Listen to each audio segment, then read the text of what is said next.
పార్టీగా పేరు పెట్టుకున్న ఈ పార్టీ ఈ నియోజకవర్గంలో అనుపు లిఫ్ట్ ఇరిగేషన్ ప్రాజెక్టులో కానీ జరివాగు లిఫ్ట్ ఇరిగేషన్ పూర్తిగా మూలబడేశారు.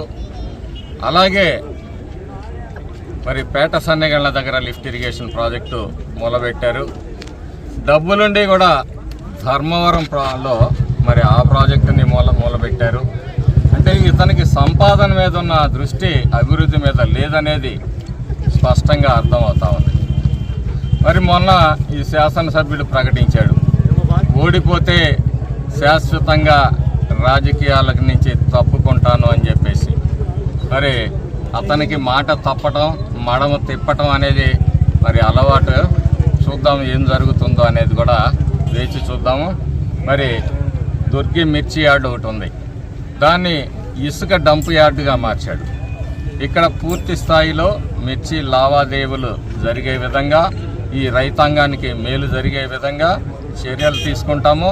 అంతేకాదు రైట్ కెనాల్ మీద ఎక్కడైతే అవకాశం ఉంటుందో అక్కడ అన్ని చోట్ల కూడా లిఫ్ట్ ఇరిగేషన్ ప్రాజెక్టులు తీసుకురావడానికి ప్రయత్నం చేస్తాం.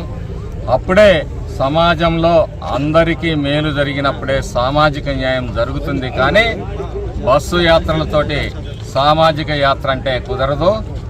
దానివల్ల జరిగే ఫలితం ఏమీ లేదు, పబ్లిసిటీ స్టంట్ తప్పితే. ఈరోజు వరికపూడిసెల ప్రాజెక్టు కానీ ఈ లిఫ్ట్ ఇరిగేషన్ ప్రాజెక్టులు కానీ వస్తే వీటిల్లో ప్రతి పేదవాడు, ప్రతి కులము, ప్రతి పార్టీ వాడు కూడా ఆ ఫలితాలను అనుభవిస్తాడు. ఇది సామాజిక న్యాయం. అంటే అన్ని వర్గాలకి న్యాయం చేయటం సామాజిక న్యాయం. సామాజిక న్యాయం అంటే బస్సు యాత్రలు కాదు. తెలుగుదేశం పార్టీ సామాజిక న్యాయం అంటే ఏంటో చేసి చూపిస్తుందని ఈ సందర్భంగా తెలియజేస్తాం. ముందుగా ఆంధ్రప్రదేశ్ రాష్ట్ర ప్రజలందరికీ కూడా తెలుగుదేశం పార్టీ తరఫున వందనాలు. ఎన్డీఏ కూటమిని ఆశీర్వదించారు. ప్రజలు వాస్తవాల్ని గ్రహించారు.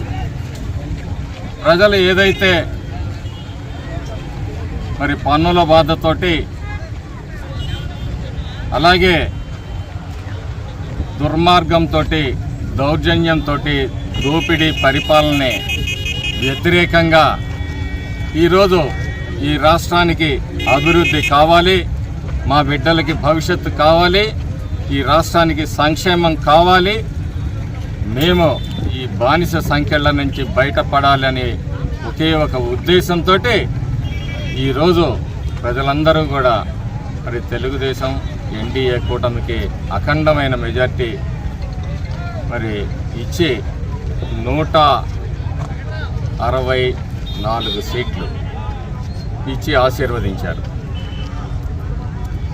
ఈరోజు చంద్రబాబు నాయుడు గారు మొట్టమొదటి సంతకం ఏదైతే ఈ రాష్ట్ర యువతని 5 సంవత్సరాలుగా ఈ వైసీపీ పరిపాలన మోసం చేసిందో దాని మీద మెగా డిఎస్సి మీద 16,000 ఉద్యోగాలు ఈ యువతకి ఇచ్చేదానికి మరి తొలి సంతకం పెట్టడం, అలాగే భవిష్యత్తులో అధికారంలోకి వస్తే వైసీపీ ఆలోచన ఏంటంటే ల్యాండ్ టైటిలింగ్ యాక్ట్ను పెట్టి ప్రజలందరి ఆస్తుల్ని కూడా తాకట్టు పెట్టి మళ్ళీ అప్పులు తేవాలనే దుర్మార్గపు ఆలోచన ఏదైతే చేసిందో ల్యాండ్ టైటిలింగ్ యాక్ట్ని రద్దు చేయటం.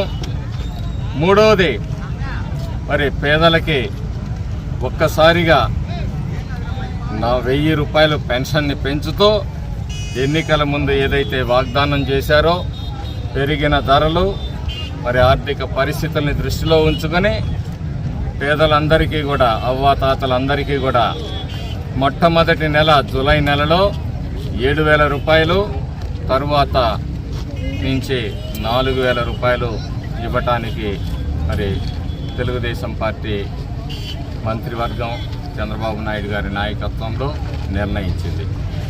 ఆ తర్వాత స్కిల్ డెవలప్మెంట్ కాదు కానీ ఫస్ట్ గణాంకాలు ఎవరైతే మరి ఏదైతే అవసరమో వాళ్ళకి ఎందులో శిక్షణ అవసరమో అన్నింటినీ కూడా సెన్సస్ని సేకరించి భవిష్యత్తులో ఎవరికి ఏ విధంగా స్కిల్ డెవలప్మెంట్లో మరి ట్రైనింగ్ ఇవ్వాలనే ఒక ఆలోచనతోటి ఈరోజు ఆ గణాంకాలకి మరి నాంది చుడతా ఉంది. ఆఖరిగా పేదవాడికి పట్టెడు అన్నం పెట్టే అన్నా క్యాంటీన్ని కూడా దుర్మార్గంగా రద్దు చేశారు.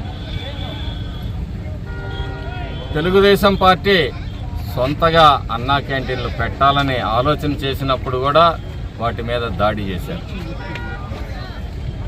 మళ్ళీ పేదవాడికి పట్టెడు అన్నం పెట్టేటందుకు అన్నా క్యాంటీన్ని కూడా మళ్ళీ తిరిగి ప్రారంభించడం అనేది ఒక హర్షించదగ్గ పరిణామం. పేదల పట్ల చిత్తశుద్ధిని తెలుగుదేశం పార్టీ నిరూపించుకుంటుంది.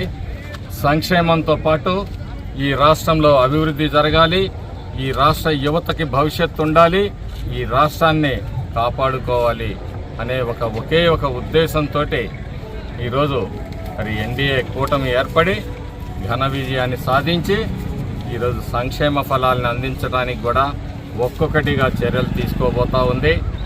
అలాగే భవిష్యత్తులో కూడా ఇక్కడ పోలవరం కానీ, రాజధాని కానీ, మరి నీటిపారుదల ప్రాజెక్టులను కానీ పూర్తి చేసేందుకు ఆలోచనలు చేస్తూ ఉంది.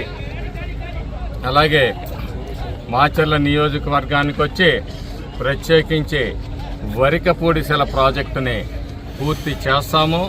అలాగే బుగ్గవాగు నుంచి నీటి సదుపాయాన్ని మాచర్ల పట్టణంలో దాహార్తిని తీర్చడానికి మరి రాబోయే సంవత్సరంన్నర కాలంలోనే ఇవి పూర్తి చేస్తాము. ఇక్కడ మెరుగైన వైద్యశాలను ఏర్పాటు చేస్తాము. పేదల కోసం ముఖ్యంగా గర్భిణీ స్త్రీలకు చాలా ఇబ్బందులు పడుతూ ఉన్నారు.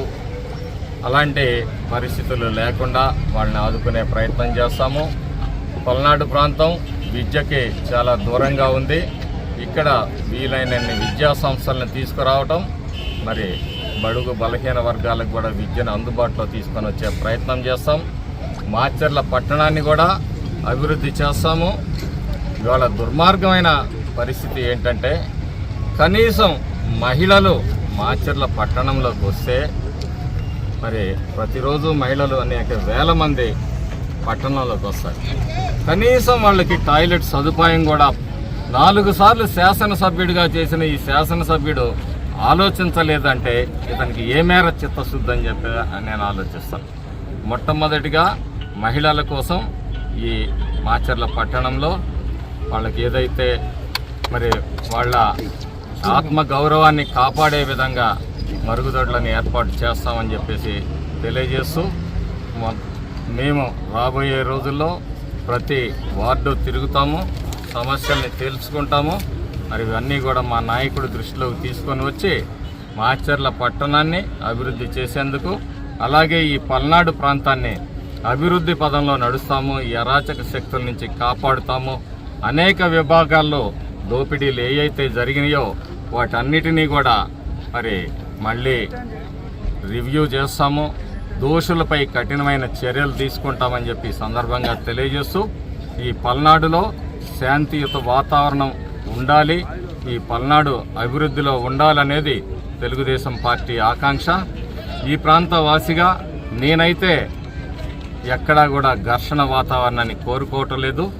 అడపాదడపా ఇక్కడ వైసీపీ నాయకులు వెనకటి బుద్ధి మార్చుకోలేకుండా రెచ్చగొట్టే కార్యక్రమాలు చేస్తున్నారు. చేస్తే మాత్రం ఖచ్చితంగా ఫలితం అనుభవిస్తారని చెప్పేసి కూడా ఈ సందర్భంగా హెచ్చరిస్తా ఉన్నారు.